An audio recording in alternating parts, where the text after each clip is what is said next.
Geraldo's Workshop. Project Announcement. Writing Project 25.2 The Dauntless Heart by Geraldo Diego, a 1650s maritime short story. After a voyage that tested their limits, Thomas Harrow and the crew of the Dauntless returned to Bristol, scarred but triumphant. Once a man, shadowed by guilt from a tragic past, Harrow rose to lead when storms and mutiny threatened to destroy their ship and their mission. Carrying papers that averted a war, they've earned the Crown's gratitude and a hero's welcome. Now, with the offer of a ship of his own to command dangling before him, Harrow stands at the edge of a new horizon.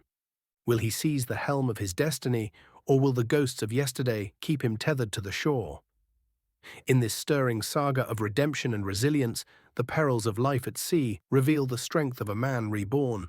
Project Overview: A disparate life. While mainly an agrarian society, a goodly number of Europeans were able to apprentice themselves to someone who was a master in their chosen field.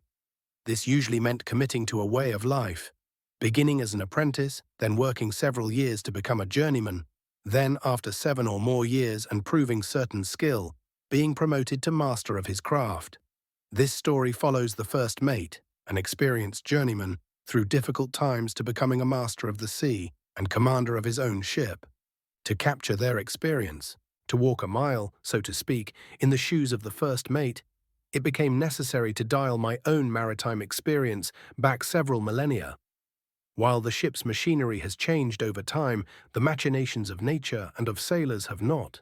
It was a pleasure to learn of the experience of the sailors of old and greater pleasure to write it down. Scurvy dogs. As I began to research life aboard a corsair, the discomforts of sailors of the 1600s were piling up. Things that we take for granted today were a matter of life and death to these poor sods. Navigation, fresh water, fresh food, clean bed, dependable co-workers, or the protection of government all come to mind. To effectively write this short story, I had to place myself in the role of these survivors at sea. Conclusion: even though my rack on the ship was only 32 inches wide, I was the only one that slept there. I could count on 3 hot meals each day, 4 if we stayed up for mid-rats.